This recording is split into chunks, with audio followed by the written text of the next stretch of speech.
So I want you guys to bear with me today because I kind of have a lot to say. So Samal Duggins had his press conference today. As of recording, that would be January 27th, 2026. Had his press conference today. And let me just say, I'm going to use some words here. So I'm going to show you the definition so you understand what I mean when I repeat them during the course of this discussion. So bear with me. But before we jump into anything, make sure you like the video, subscribe to the channel, hit the bell so you know when we drop another video. So let's go with some definitions. So work with me here. Let me hear what Webster have to say about certain things. My first word for the day is performative. Performative. What does that mean? Made or done for show, as to bolster one's own image or make a positive impression on others. Performative. That's one. The next word we're looking at today is ineffectual. Ineffectual, meaning not producing the proper or intended effect. Futile.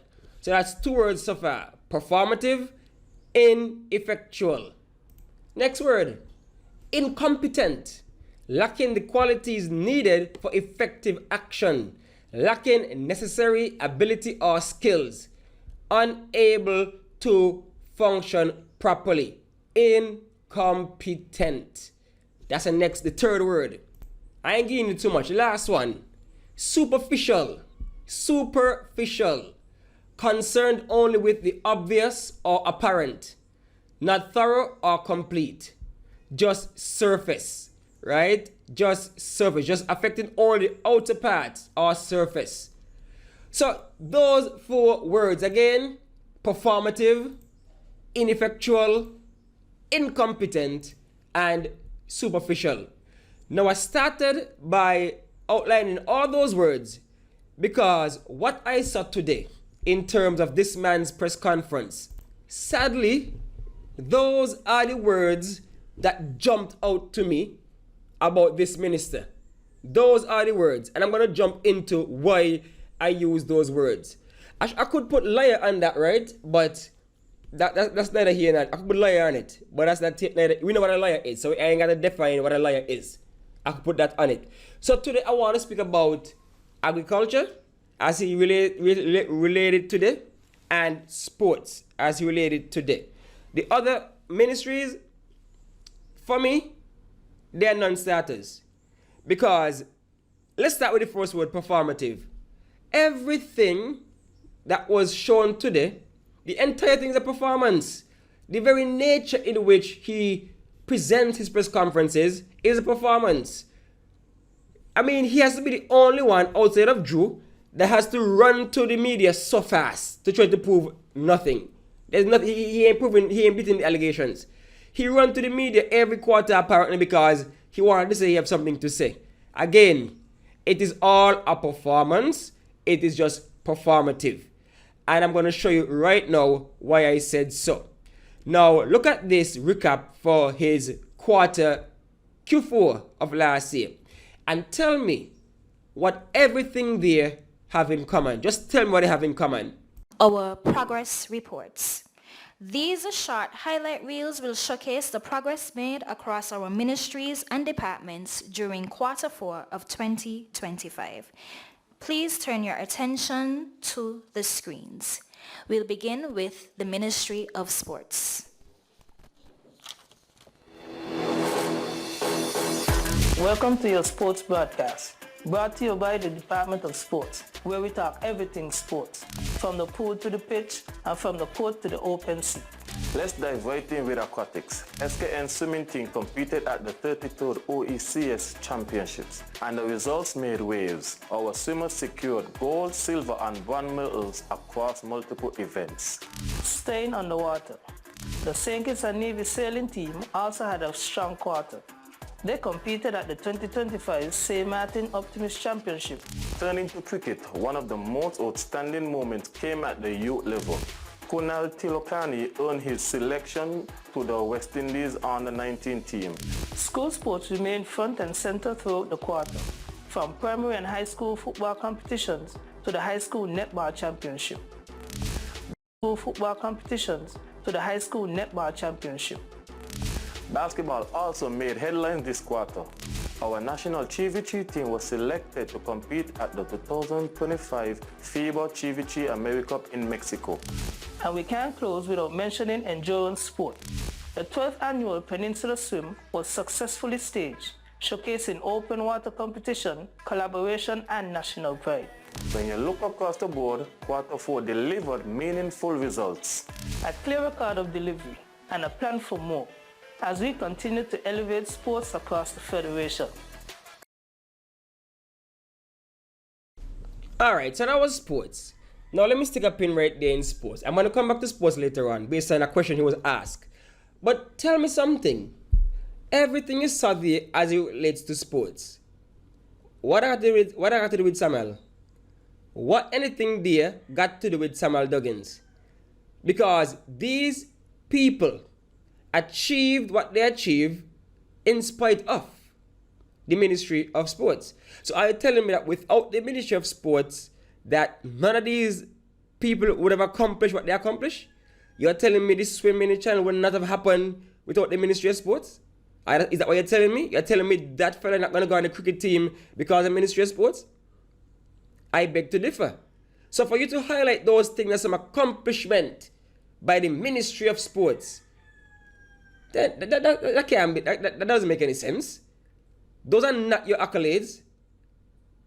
The best part about this presentation for sports was that I taught both of those individuals. Nickwan Brown, I taught him in Virtuals, and Dickwan Johnson. Alright, I'm past students, so good to see them striving. So that's good. But other than that, Samal, they got nothing to do with you. So don't cut up other people's success and say that's part of you. Right? So that's sports. Let's continue now. Alright, you heard it. Culture. Q4 was a period of hands-on delivery for the Department of Agriculture, while positioning the sector for a clear plan for more across St. Kitts and Nevis. The Department of Agriculture successfully hosted a hands-on training and information session focused on the management of ticks and other external parasites. In partnership with the Inter-American Institute for Cooperation on Agriculture, AICA, the department concluded a comprehensive African swine fever surveillance and preparedness technical session held during November. The Department of Agriculture hosted a greenhouse training session. This hands-on session provided participants with practical demonstrations on key technologies and management practices. A major milestone was achieved with the Bayford's Layer Chicken Hatchery, which successfully fulfilled its first regional order of 500 day-old chicks to St. Eustatius. Less than a year after commissioning, the quarter concluded on a high note with the 5th anniversary of the Agri-Christmas Night Market, hosted in collaboration with the Ministry of Small Business and Entrepreneurship. As we say goodbye to 2025 and step into 2026, the focus remains on building resilience, supporting farmers, and advancing agriculture across St. Kitts and Nevis. So that was agriculture. I hope you all following the pattern here, you know. Remember the words I used earlier, clock.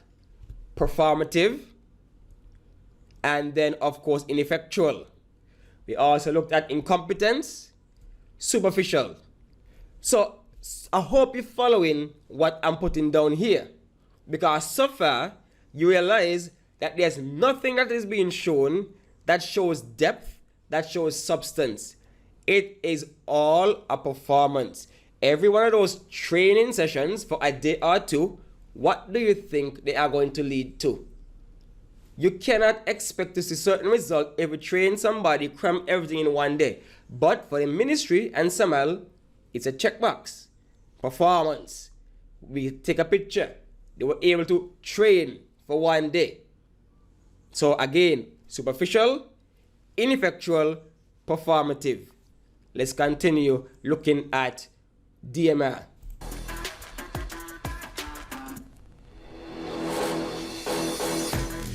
2025 was a year of action, impact, and momentum for the Department of Marine Resources. Our Seafood Night was a vibrant addition to the Caribbean Week of Agriculture. Another show, another performance. The week also included the Caribbean Small-Scale Fisheries and Aquaculture Forum, during which 36 fishers from St. Kitts and Nevis were honored by Her Excellency. In recognition of World Food Day, we hosted a hands-on fish pot construction workshop focused on sustainable fishing practices. Fisheries Month was packed with energy and impact across the Federation. Highlights included a value-added products workshop alongside a high-energy Wahoo tournament. We wrapped up the month in Nevis with a lively fish fry. We hosted a fish aggregating devices consultation meeting with fishers to gather feedback and share insights to guide effective and sustainable placement within our fishing grounds.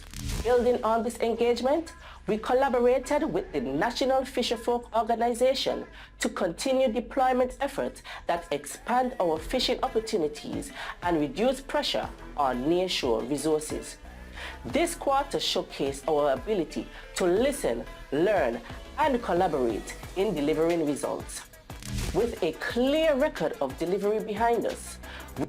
So all you saw there was once again a bunch of performances, a lot of shows, nothing substantial, nothing that you could see driving the sector forward, no big plans, no ideas. Let us not mention the budget for 2026 that has absolutely zero to little to no capital projects for fisheries. Nothing for aquaculture, nothing for fisheries. So 2026, not gonna happen. But I digress. Let's continue because this man, but anyway, we're gonna get into it later on. We move confidently. As Q4 closed out the year, the St. Kitts and Nevis Medicinal Cannabis Authority is pleased to highlight key developments that reflect a record of delivery and a clear plan for more. These advancements demonstrate steady progress in strengthening the regulatory framework and preparing the sector for responsible growth. First, the authority welcomed its new Chief Executive Officer, Mr. Nadeed Mills, who has assumed leadership with a renewed focus on operational efficiency, stakeholder engagement, and the continued safe expansion of the medicinal cannabis sector. In addition, the authority advanced critical work toward becoming a statutory body, a transition that will strengthen governance, enhance operational independence, and improve the authority's ability to effectively regulate and support the sector. Significant progress was also made on the authority's official website, which is nearing completion.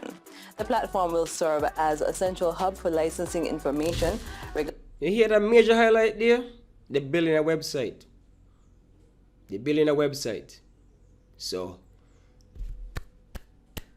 that's worthy of applause. Let's continue. Regulatory guidance, educational resources, and public updates, supporting greater transparency and accessibility for all stakeholders.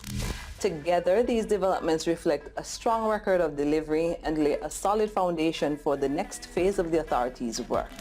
As we move into 2026, the focus will be on operational readiness, the commencement of licensing, and the continued engagement with government agencies, stakeholders, and the public across St. Kitts and Nevis.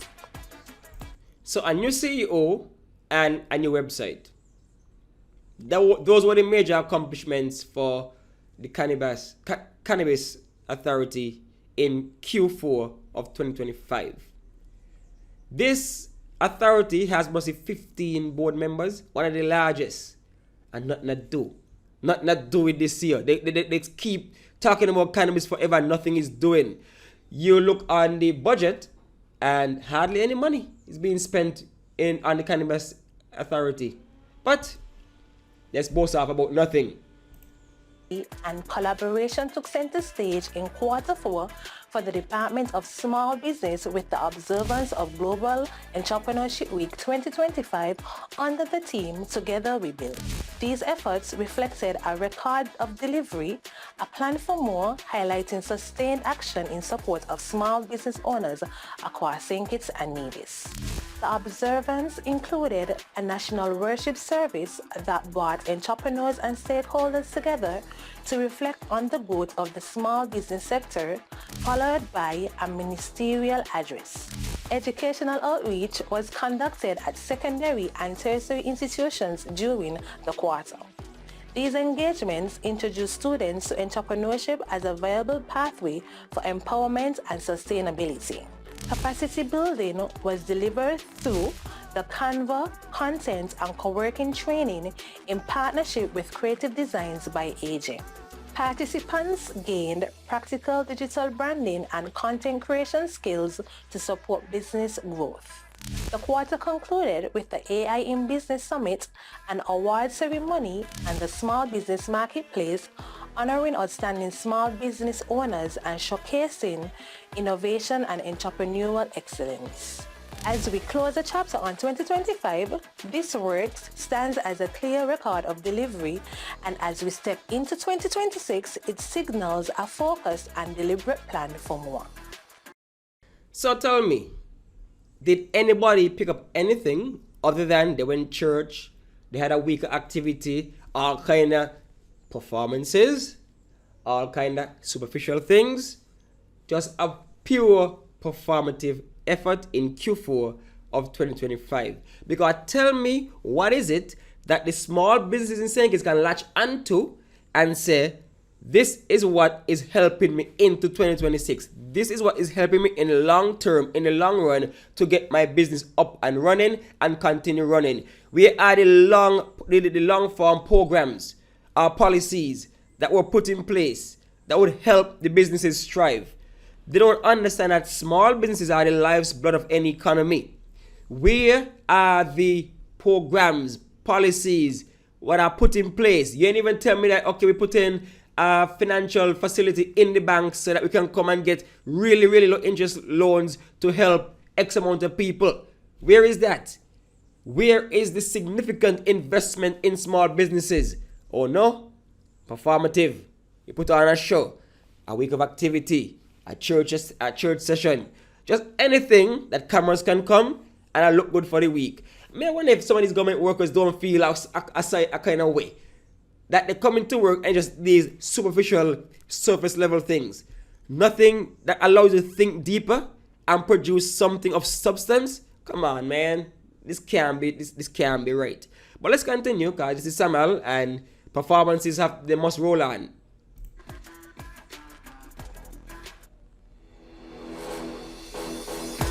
Here's your fast-track look at the Department of Entrepreneurship's Q4, where decisive actions and measurable impact.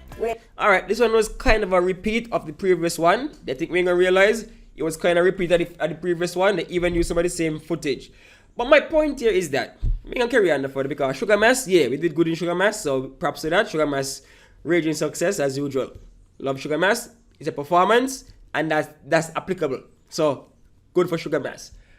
But this is where I'm going to stop for this one, just to show you that all of his so-called accomplishments are simply shallow. They are simply really nothing that the stakeholders can sink their teeth into and say, yeah, I could see that this department, this ministry is going places, because a solid foundation is being laid, is being built, so that we can move forward with these particular initiatives. There's hardly anything in these, as I say, short highlight reels that you can actually say is sustainable. That can actually move persons from one place to the next as it relates to their particular trade, their particular area. The whole thing, the whole press conference was nothing more than Samal up the show in himself. Samal here loved to hear himself speak. Samal was banging him out with nothing, no weight, no substance, nothing behind what he supposedly highlighted. Nothing. And so that's my takeaway from this first part of the press conference. Now, let's talk about the real now. Because when the question and answer segment started, that is when I start getting real annoyed. Because I don't understand how one man could be so arrogant. How one man could be so self-absorbed. How one man could be so self-centered. One man feel as though, I've worked with the man. So I know. When you're talking to him, you feel as though you are getting nowhere. You feel as though it's just him trying to impress something upon you. You don't get the idea that he's there to listen and to learn. You don't get that. You understand? When you're talking to this man, you don't get that. And when you hear him talk, when you hear him speak, it's as though you want to know if you're talking to a wall or something. Because what you're getting back is just like bouncing, like hello McFly, like he bouncing back like nobody home. You ain't hear what I'm saying. And the reason why I said that is the way he spoke about agriculture and the way he spoke about sports. Something, I'm telling you guys, the man got some kind of complex. So here what I'm talking about now. Let me show you what I'm talking about. Facilities, sporting facilities on St. Kitts in particular. Now, you have done some development in, the Kim Collins Stadium is completed, economic facility as well, and a couple of others. Warner Park, which is going to be celebrating its 100th anniversary this year, will come under scrutiny. We can look at the football stadium, and you can look at the tennis facilities, and we see they are in dire need of repairs or complete restructuring, rebuilding. What is your plan for Warner Park's development? This year, how much investment is going in, and what will the public see happen in time for this 100th anniversary celebration? That's the first part. We saw this morning some focus on water sports, and now I want to focus on that question that Glenn Barth was asking him about Warner Park, and I want you to hear Samal's response as it relates to that, right? I want to hear his response as it relates to Warner Park. Now, believe you me, I am worried about what they might do with Warner Park. I am worried about what they might do with Warner Park. I do not trust this government to put something in place. But I'm going to talk about Warner Park a little later on. So let me hear his response to Glenn Barth as it relates to Warner Park. In my budget address and a number of other addresses before, I spoke to the conditions of our sporting facility on attaining this position. Kim Collins, dilapidated. Basketball City, dilapidated. Warner Park Netball, dilapidated. Warner Park Tennis, dilapidated. Warner Park Football, dilapidated. Warner Park Cricket, dilapidated. And we're not even going out into the communities because we'll be here all morning. I'm going to leave it right there. That's what I really want to discuss. Now, I understand that you're a politician. And I understand that you're trying to score points. But why do you have to lie? Why do you have to lie about these things? To make yourself look good? I know you might be a little superficial, as I said before. You might lack substance. So in your view, you might need to dim someone else's light for yours to shine. But why do you have to lie about it? We see what happened with Trump in America, tried to lie about the shooting, and the general public just like, no, we have eyes, we can see. Same way in St. Kitts. Why you have to put it over like that? When you mentioned that in the house, Sean came, and Sean had his tablet, and Sean read you, right? Read you how much work he did on all these facilities. I thought then you would have learned your lesson and you would just, pull back a bit on that rhetoric. But apparently no, you can't do that. So let's talk about that for a second here. So Warner Park, tennis facilities, dilapidated. May 3rd, 2018. Renovation of tennis facilities helps to spur interest in the sports in St. Kitts. May 3rd, 2018. Dilapidated, he said. Look at this. Tennis, resurfaced, marked out, everything, refurbished. So, just by a little Google search, you could find out that this man was lying. And it wasn't just Warner Park alone. Because look at this right here. Sandy Point Tennis Court. Sort out. You go across to Newtown. You look at the tennis court that was over there. That too got sorted out. Sandy Point sporting facilities to receive significant upgrades. So Sandy Point playground, sort out. Look at this right here. Newly resurfaced basketball court in Keys Village was done by the Minister of Sports in collaboration with the Honorable Eugene Hamilton, Member of Parliament. What date is this? March 8, 2018. So they went around and they installed these new rims on a lot of the basketball courts that were around the island. They also installed new lighting for different sporting facilities around the island. Right? So let me show you that.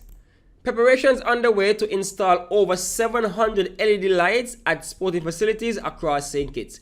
Dated March 30th, 2022. Remember, they won the election later on that year. But this thing was already in the works. And playfields were well lit now because of what happened. Right? So they went around and they lit up the playfields. But dilapidated. Right? Let's look at the netball. Dilapidated, he said. July 7th, 2018. Survey Paving applauded for partnering with Netball Association. The courts were redone, remarked, resurfaced everything. The place got a nice facelift, but yet dilapidated. Samal, if you don't play sports, you ain't into sports, just tell us. Just tell us you don't go nowhere, so you don't see nothing when it comes to sports. Just tell us that. You there bang him out and sit down and you don't know a thing about sports. And this is just a small fraction of all the upgrades that were carried out during Team Unity administration as it relates to sporting facilities. It was done. Kim Collins Pavilion. I already showed you guys in the previous video that this right here was the first athletes call center, call room. No bathrooms close by, you had to use porta potties. The children them in a tent in chairs. And Sean was able to build, I can't find a picture of it, but you have to go up there and see. They built out the athletes call center, bathroom facilities, etc., etc. Keep in mind, nobody asked the man to, all people were asking for was better chairs. When Labour got in power, Samuel, all they were asking for was better chairs. Because that's the main issue persons were having, better chairs. Me not pay $50 to sit down in a rip up chair, rip up my clothes. That was the issue. But performative, superficial. I want picture taken, so I'm going to rip it all up and start fresh. Don't mind I mess up the inter-school. Don't mind I had to cancel it. Don't mind I had to go Nevis, people getting bang off. Don't mind all of that. I got to look good, so I got to rip up everything and start again. So when he dare say they were all dilapidated, nothing was done, it's a obvious, bold-faced lie. And what is happening, a lot of people are running with it. I see a lot of people running with it. Like, nothing. 7 years and they ain't do nothing. 7 years, they ain't do nothing. Samal, you lie. Samal, you lie. Now, before we get into agriculture, indulge me for a bit as it relates to their plans for Warner Park. So they say they have big plans for Warner Park. My thing is this. You could tell those who lack vision, who lack foresight. I feel as though Warner Park has outgrown its current location. It has. If we are to venture further into sports tourism, we might need to open it up a bit, get a different place where parking is no issue, where the fields are a lot larger, that kind of thing. More facilities in one area. I feel that we need to go that route. So I'm feeling we need to put something outside either the outskirts of our steer are somewhere in its environs, right? Not where Warner Park is currently located. But hear this though. If we have all these plans for Warner Park, why are we putting back Bastille High in that location? Why? All these plans for Warner Park, wouldn't it make much more sense to put Bastille High somewhere else and open up, expand Warner Park? Because we all know when there's an event in Warner Park, East Park Range is a mess. That road down there, what do you call it, that Lozak Road, is a mess. Victoria Road is a mess. And so either take where Bastille High is and maybe turn it into parking, just a suggestion, or expand Warner Park. Whatever indoor facility might be coming, that would have been a good location to put it. Put something over there sports related, as opposed to putting Bastille High back there. It makes no sense, especially if you have plans for expanding Warner Park. He's talking about putting different departments, different organizations in the new Warner Park. Warner Park has, as it currently is, it has a finite space. There's only so much grounds there that you can take advantage of. You cannot expand down so because Lozak Road, police. You cannot go that way because East Park Range, NHC, etc., etc. Like Carnival Village, unless you're going to do something with Carnival Village, put it somewhere else. There's some room for expansion, but it would have been ideal to incorporate the space that housed Bastille High into whatever plans are there for Warner Park. But this is Labour, no vision, no foresight, and we just got to hope they do something better with Warner Park. There are lots of people who speak very, very highly of you in all the different areas that you perform in, except everywhere I go, I hear a certain set of persons in agriculture berating and abusing and cussing. You know what is the cause, or can you share with us what is the difference? Because it appears there's some major difference between a particular group. Thank you for your questions, Swilkin, and I love your diplomacy. You know, governing and leading is interesting because you have to find a balance in satisfying all needs and all desires. My portfolio lends itself to dynamism.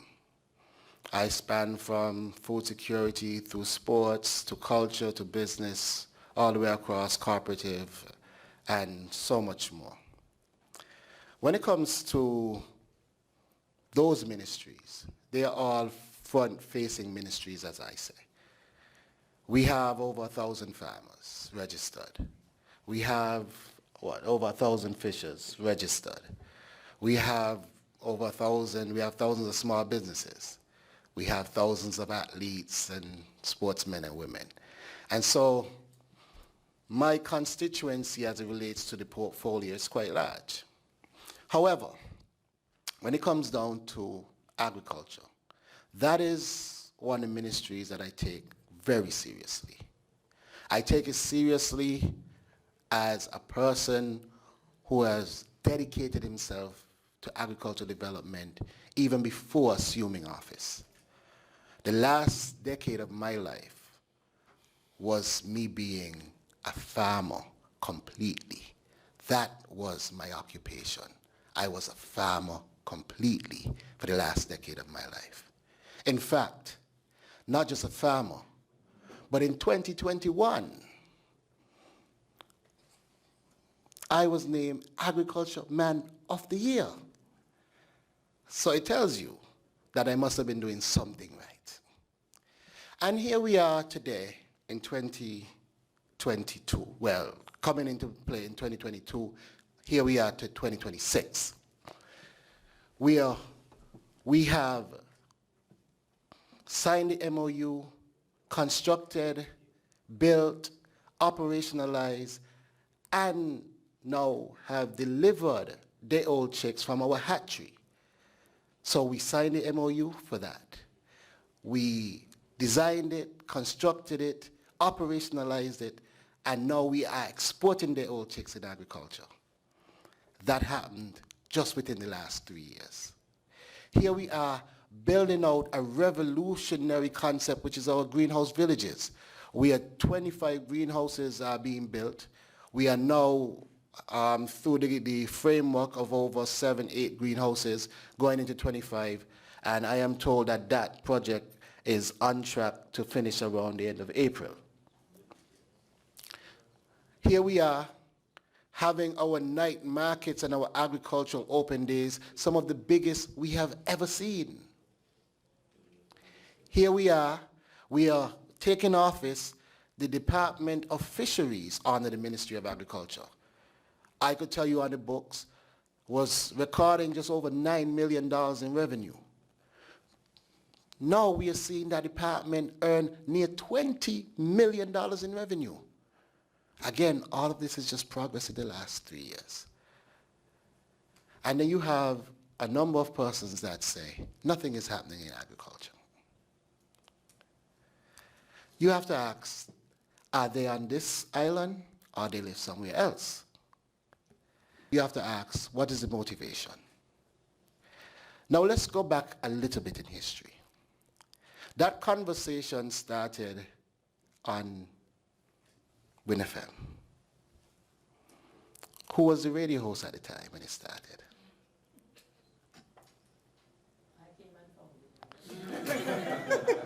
There you go.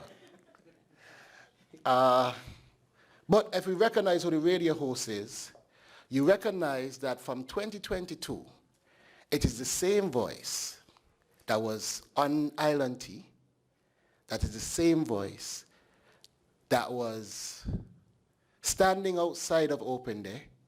It is the same voice that is now still doing it. And if I were to be less diplomatic, we recognize that that voice is political. And that voice, interestingly, has been fuel behind the idea of wanting to contest the next general election. Now, I am in support of any young person who wants to step up in service. What I will say, though, is that St. Kitts and Nevis is our gem. And if you truly want to serve people, trying to tarnish the gem cannot be the direction to great service. If there is something, point it out. But every day, it seems that this guy go to sleep with Samal Duggins on the mind, wake up with Samal Duggins on the mind, eat with Samal Duggins on the mind. And so far, they can't see nothing good happening in St. Kitts. I don't know if we live in the same St. Kitts and Nevis. Because in the St. Kitts and Nevis that I live in, we are seeing progress being powered. And as you said, a number of other persons are seeing the same. So maybe they are turning a blind eye to the progress, or maybe they just don't wish for it to be seen. But either which way, you can't deny the facts of what is happening. You can make as much noise, but like I say, men lie, women lie, numbers don't. No, as much as that question annoyed me, the way it was framed, I am happy it was asked. I am happy it was framed in the way it was framed. Because what it did, right, it allowed us to see the true nature of Samal Duggins, the true nature of this man, this true belief, this true idea of grandiose self-importance, this belief, this level of arrogance, this level of aggrandization that he displays. I am glad that they asked a question like that. from the get-go, how he answered the question, we started laughing and whatnot. You could tell what was coming. Now, what I went in and I did, I looked up certain traits and characteristics, right, of particular individuals, right? So I was looking at characterism of a narcissist man. And then these ones stood out to me. I'm not saying he's a narcissist. I'm just saying there's some characteristics that are associated with someone being a narcissist. Grandiose self-importance. They often exaggerate achievements, talents, and expect to be recognized as superior without proportional merit. So tell me if that did not describe Samal when he was answering the question. What else? Constant need for admiration. They require excessive, constant validation and praise to boost their fragile self-esteem. And next one, difficulty with accepting accountability. They really take responsibility for their actions, preferring to deflect or blame others. Arrogance and preoccupation with status. They behave in an arrogant manner, bragging frequently, and only associate with high status people or places. Now we're looking at how many characteristics here. 1, 2, 3, 4, 5, 6, 7, 8. And from what I've observed, I can tick off 1, 2, 3, 4, 5. Inability to accept criticism. 5 characteristics of narcissism I can see in Samal and that answer. So I'm happy that they asked the question how they did, and I'm happy that he answered the question how he did. Because let's look at this right here now. Agriculture. So farmers making noise for nothing because everything going on. So farmers making noise for nothing. Yet, inputs for farmers under his watch, out of stock, out of stock, out of stock, out of stock. So it must mean it's politics. So politics put these items out of stock. So any farmer who makes any noise about inputs being out of stocks, it must be politics. It got to be is politics. It cannot be that they went up to the Department of Agriculture, tried to buy stuff and they're out of stocks. Goodness no, Samal. That cannot be it. That cannot be why they're making noise. Now, look at this here again. Animal feed. What had to happen? The Prime Minister had to step in and try to rescue the whole thing with feed. Because the government owed over $1 million and feed stopped coming. And then feed was coming sporadically. So farmers, animals dying. Animals are supposed to be laying eggs, can't lay eggs because there's no feed. But my goodness, it must be politics. It got to be the boy Hazard Gums. It got to be the boy Hazard Gums making up all this thing. Because lo and behold, it cannot be Samal Duggins. It cannot be that the Ministry of Agriculture is running with an incompetent leader. Cannot be that. It must be, it's politics, and it's the boy Hazard Gums. Because all I do is thinking about Samal Duggins every day. So it must be that. My goodness, food gone to the Department of Agriculture, getting dumped. Peppers, tomatoes, getting dumped. They ain't selling nothing. So they produce, but they're getting dumped. My goodness, it must be politics. It must be that boy Hazard Gums. Because, God forbid, it cannot be Samal's ministry. It cannot be Samal's department. Because a lot of things happening in agriculture. So farmers have no reason to be making noise.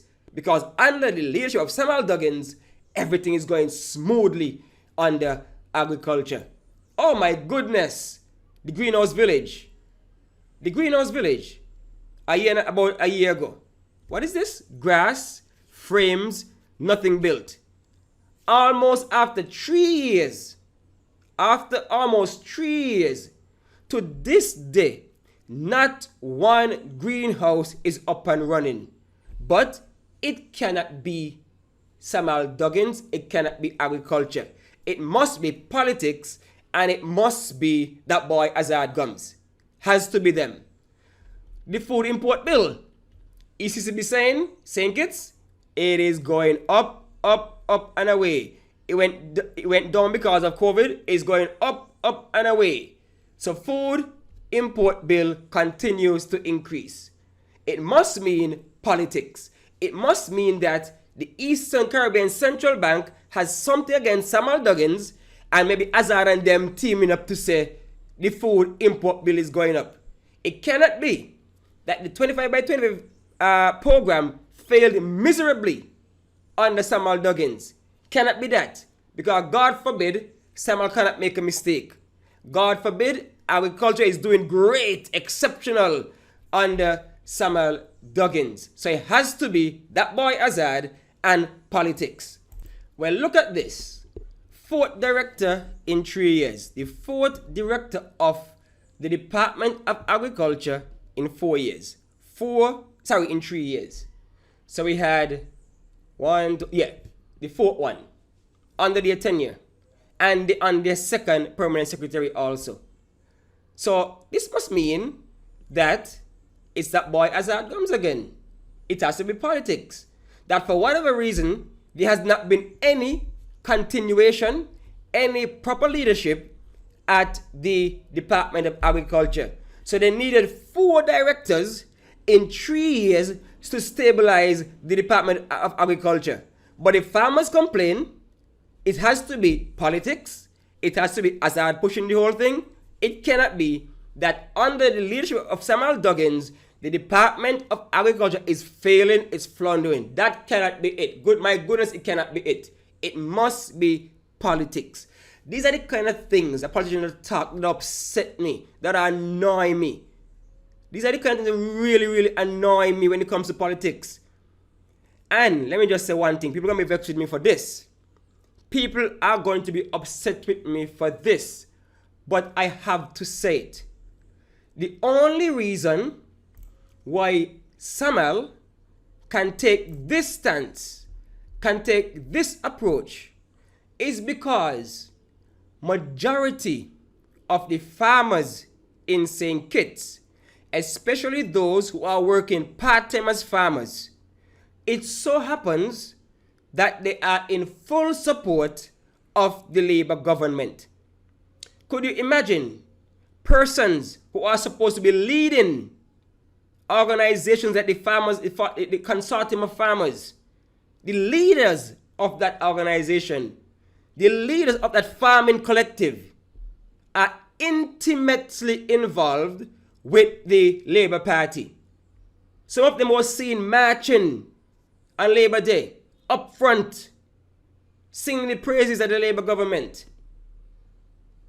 So when Samal is saying it is politics, you're right, it's politics. But it's not the kind of politics that you think. Because let me say this loud and clear. I remember being a part of the consortium, and I remember learning about a meeting with Samal, a leadership member of the consortium, and a next high-ranking person in the Labour Party. And that meeting was about asking the consortium to turn down the heat on the ministry. Because people would remember that in 2003 to 2004, the consortium was really in the skin, in the ministry skin. They couldn't take it. Because all of the flaws were being brought to the forefront. And so they tell them, look here, all your Labour, you know, you're making us look bad. Stop it. All your Labour, are you making us look bad? Stop it. And since then, those members of the consortium who are intimately involved with the Labour Party have chosen to remain silent. With all the knockout going on, they chose to remain silent. And the truth is though, can you really blame them?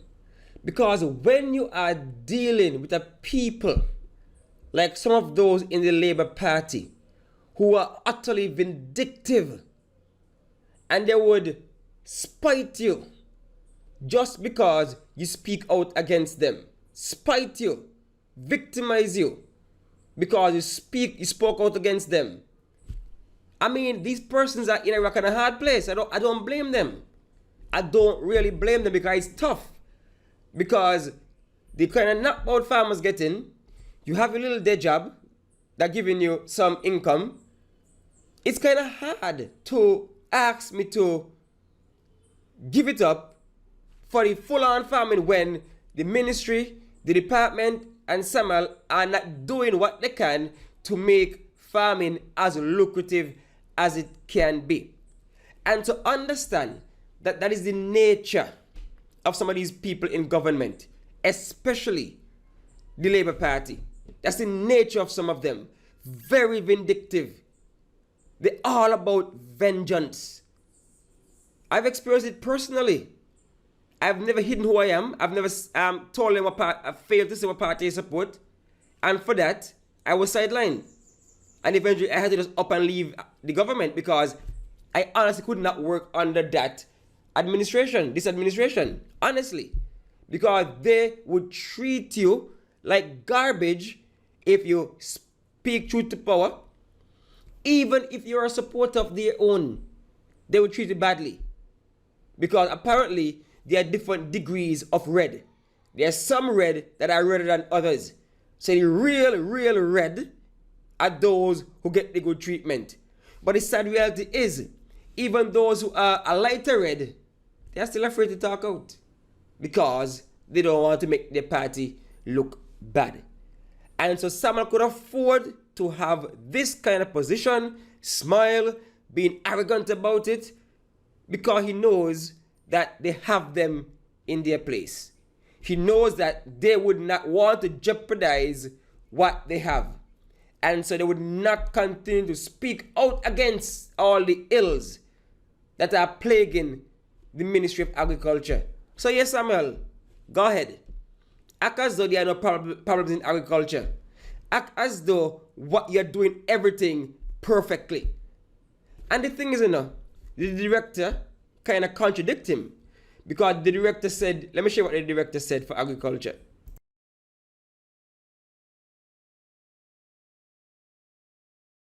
The Ministry of Agriculture in this country. My job as the director is to manage the affairs of the department, not to personalize the seat in any way, shape, or form, but to ensure that the office deliver its mandate, to ensure food security to this country. Not just big production, but its accessibility as well. So I want to assure you, everything is not going to be fixed overnight. But step by step, we are going to take our time. We are going to become more intimate with the farming community and the people here in St. Kitts. So tell me now, if there were no problems in agriculture, if there were no problems with the leadership of agriculture, why would the director want to talk about not personalizing the seat? Because some of them who were in the seat had people on a personal level, not a business, on a personal level, affecting people on a personal level. Some persons at the ministry who gone now took this thing personal and were impacting people's life on a personal level, not business. And then he went on to say, it's not going to be fixed overnight, step by step. So tell me, if all is well in Samal's world, if all is perfect in agriculture, why did the director make that assessment that there are problems that won't be fixed overnight? They have to take a step-by-step approach to try to rectify it, because there are serious problems in agriculture. And even though some of the farmers who are feeling the heat won't say because of their entanglement with politics, it exists still. And I showed you how areas in which farmers are being impacted negatively. Import bill going up, no feed, no seed, no inputs, plowing behind time, all these things. So let me know what you guys think about this Samal and his presentation. Let me know about what I put out there. Just give me your feedback in the comment section, right? So that's it for now. Thanks for watching. Thanks for listening. Like and subscribe as usual.